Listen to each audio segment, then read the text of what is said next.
मित्रांनो, सध्या एक छोटासा गोंधळ सोशल मीडियावर दिसतो आहे आणि तो गोंधळ म्हणजे यंदा नक्की होळी कधी आहे, त्याचबरोबर धुलीवंदन कधी आहे. सगळ्यात महत्वाचं, चंद्रग्रहण आलेलं आहे, तर ते चंद्रग्रहण होळीला आहे की धुलीवंदनला आहे, मग होळी कधी पेटवायची, असे वेगवेगळे प्रश्न निर्माण झालेत आणि या सगळ्या प्रश्नांची उत्तरं तुम्हाला आजच्या या एकाच व्हिडिओत मिळणार आहेत. चला तर मग सुरुवात करूया.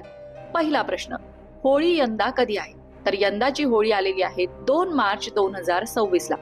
कारण होळी पौर्णिमा सुरू होते 2 मार्चला संध्याकाळी 5:55 आणि पौर्णिमेची समाप्ती होणार आहे 3 मार्चला संध्याकाळी 5:07.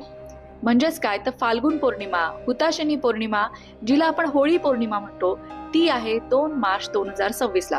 म्हणजे होळी जी प्रज्वलित केली जाईल, होळी जी पेटवली जाईल, ती 2 मार्चलाच संध्याकाळी पेटवली जाईल. 3 मार्चला ग्रस्तोदित चंद्रग्रहण आहे आणि चंद्रग्रहण तसंच प्रदोष काळ सुरू होण्यापूर्वीच पौर्णिमा समाप्ती होत आहे. म्हणून धर्मसिंधू या ग्रंथामधील वचनांनुसार होलिका दहन 2 मार्चला होणार आहे. 3 मार्चला असणार आहे धुलीवंदन आणि 3 मार्चलाच असणार आहे चंद्रग्रहण सुद्धा.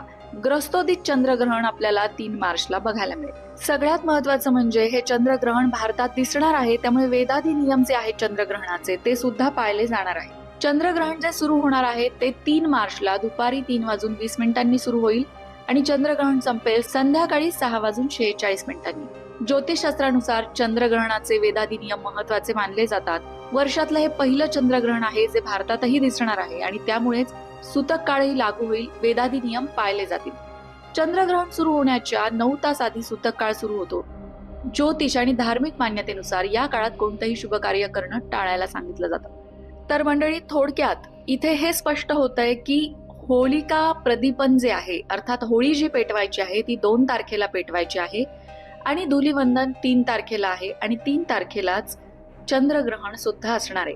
म्हणजेच चंद्रग्रहणाचा आणि होळीचा तसा काहीही संबंध नाही.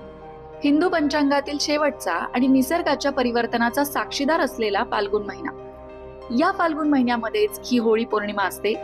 हिंदू पंचांगात चैत्र महिन्यापासून सुरू होणाऱ्या वर्षचक्राचा फाल्गुन हा 12वा म्हणजे शेवटचा महिना असतो. शिशिर ऋतूचा हा दुसरा महिना असून या काळात निसर्ग जुनी पानं गाळून नव्या पालवीसाठी सज्ज होतो.